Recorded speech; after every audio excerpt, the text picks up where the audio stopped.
So in this segment, we're going to be talking about everyone's favourite topic, which is Brexit and the EU. People seem to love it, and I'm not going to hold them back because this is like a soap opera opening before our eyes, but it's in real life. And so let's actually dig into what the topic is today. So this is the UK posturing over the Irish border again, and this is Michael Gove, old Michael here, talking nonsense, I tell you. So the EU's threat to restrict, this is over, the EU threatening to implement Article 16, and then the EU saying, do you know what, we're not going to do that, there's a rush of blood to their head, guys, everyone's entitled to a mistake. The EU made a blunder here. I'm not going to say they didn't. I think most people can agree that the EU goofed by trying to implement, threatening to implement Article 16, but they backtracked. They didn't actually do it. So the arguments Michael Gove makes in his argument over the Irish border makes even less sense. So I hope what I've said makes sense, because Michael Gove sure as hell doesn't. So the EU's threat to restrict vaccine exports to Northern Ireland has opened a Pandora's box regarding post-Brexit arrangements, Michael says. So he's saying the EU's threat to implement a hard border opens up a Pandora's box. No, it doesn't, and we'll be explaining why as we go into the video. So he told MPs an urgent reset was needed to the Northern Ireland Protocol governing checks on GB Northern Ireland trade. The agreement was not working, and Northern Ireland businesses and families were suffering too much disruption and interference. But bruv, you said that this is a great deal for Northern Ireland because they get the best of both worlds. They have access to the EU single market, and they have access to the UK unfettered access. Unless Michael Gove, you and the Prime Minister were lying. What, were you lying, Mr. Gove?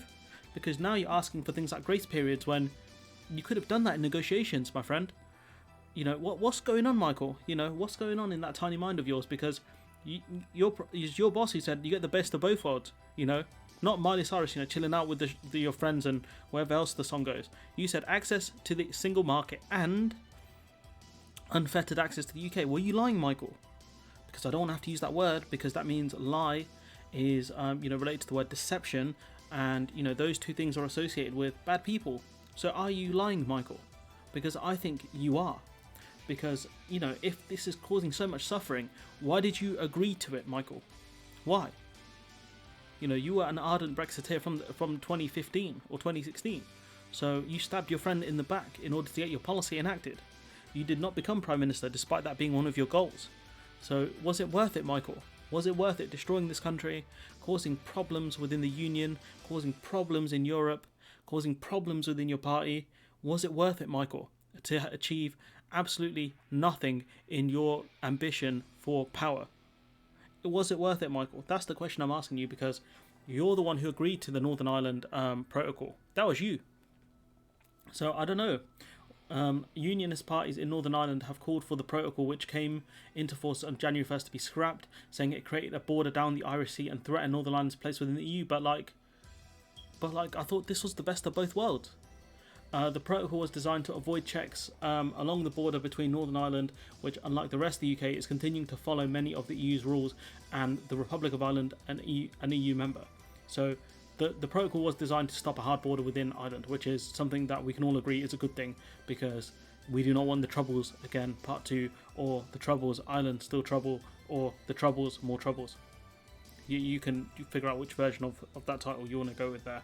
But after checks were introduced on goods arriving in Northern Ireland from Great Britain, some experts have scaled back deliveries or stopped fulfilling orders altogether, blaming the additional paperwork and costs involved. But Boris Johnson said if there's any paperwork, send it to him and he'll throw it in the bin. So what's going on, Michael? I don't understand. I'm confused. Michael, I'm very confused. And following last month's vaccine rout, graffiti opposing the Irish sea border appeared in some loyalist areas of Northern Ireland, while some staff involved in inspecting goods were stood down over security fears. So Michael, this is not the best of both worlds. Unless you're talking about problems within the Republic of Ireland and Northern Ireland, then you do have problems within both worlds there. Concerning Cabinet Office, so this is where we get into Michael Gove's spin. Cabinet Office, Mr. Gove said the EU's threat to invoke Article 16 of the protocol to control shipments of vaccines from the continent to Northern Ireland amid concerns of a shortage in Europe had been a mistake. The EU have accepted it was a mistake, and the government have accepted it was a mistake. So there was nothing, there was nothing major that came out of this apart from the EU looking like massive idiots for making the decision that they were going to make. Also issuing the threat. It shows you how stupid the EU were at the time. Someone within the Commission really should resign over this. But the EU Commission, he said, owed its members an explanation why it didn't follow the dispute mechanism procedures in the protocol and consult with any member states, particularly Ireland, before acting. Valid criticisms. The Pandora's box has been opened, and that is concerning. He told, no. See, the Pandora's box has not been opened, because had the EU implemented the hard border, that's the Pandora's box right there. That's Pandora's box being opened, because that's when we see what's in the box. Now we see implications of what would happen if there was a hard border in Ireland. That's Pandora's box. Pandora's box was not open, my friend, because they did not put in the hard border in Ireland. So this argument Michael Gove is making that the EU, they caused this. This is not our fault. They wanted to implement Article 16. We didn't want to do that, bro. Things are going all right on our side, but it's their side that's the issue. So one of the consequences of opening that Pandora's box has been the unfortunate effects we referred to on the ground in Northern Ireland. Some of the tensions were because of the EU wanting to implement Article 16. But these problems have been going on since the start of January. This vaccine row was only like 2 weeks ago, I think, less than 2 weeks ago. But the problems in Ireland have been happening since the 1st of January. We've seen food shortages. We've seen empty shelves. And that wasn't because of the EU threatening to implement Article 16, but it was because of the Northern Ireland Protocol. The Northern Ireland Protocol that you, my friend Gove, implemented. So here we keep going.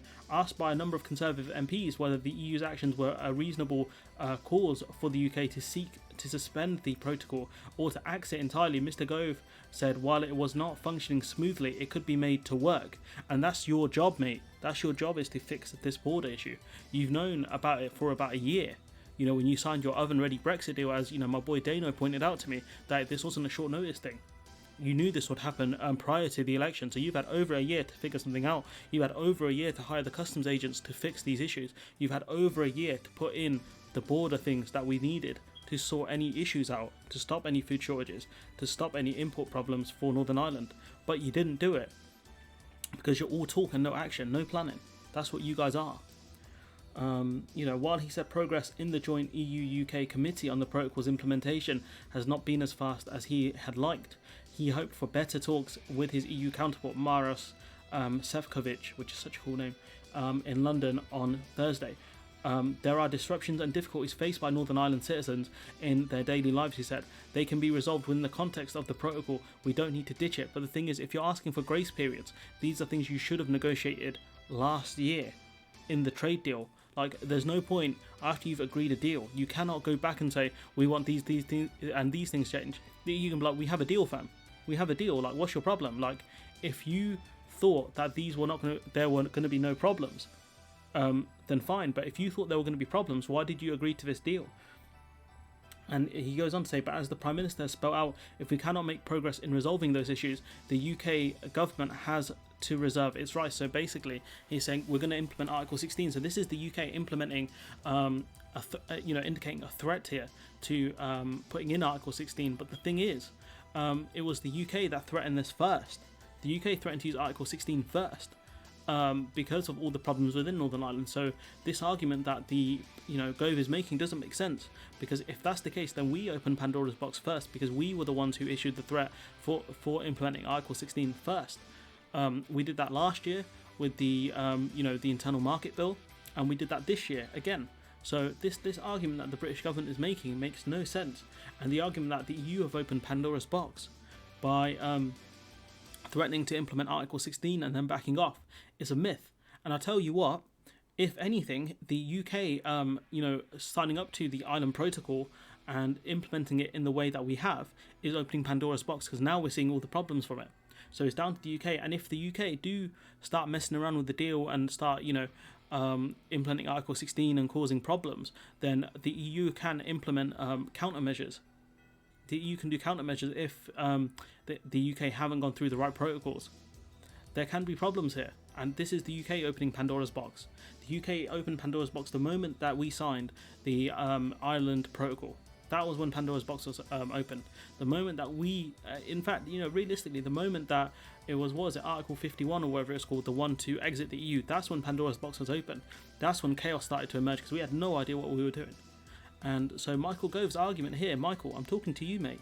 If you see this video somehow, if your, your lunatic wife shows it to you, or your cat, Michael, like, you signed up to this deal, right?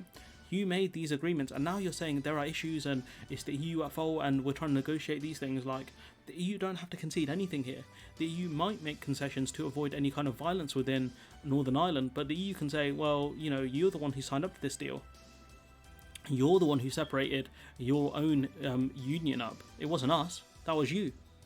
Because the idea, the plan was, either you do a hard border in Ireland, that's one possibility, which will cause the Troubles, Part 2, more Troubles, whatever lines I said earlier, or you could do the whole of the UK stays in the single market, that way you have none of these issues, or you do it how we've done it here, where you separate Northern Ireland out from the rest of Great Britain, and you chose that option, and these are the consequences. You opened Pandora's box, Michael.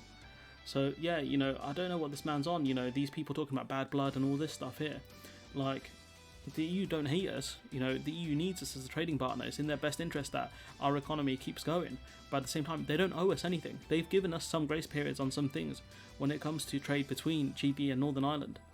But Michael, this was down to you, mate. You're the one who made these decisions. And I feel sorry for the people in Northern Ireland who had to deal with the DUP, another bunch of morons, all the violence with the Troubles, and now they have to deal with you absolute clown. I feel sorry for him, but at the same time, like, this was the outcome of this situation, and had the DUP not been so aggressive towards May, they might have actually got the deal, May's Brexit deal. But these things happen. You roll the dice, you gamble, and you lose. And so, Michael, I don't understand what your issue is here, because you're the one who signed up to this deal.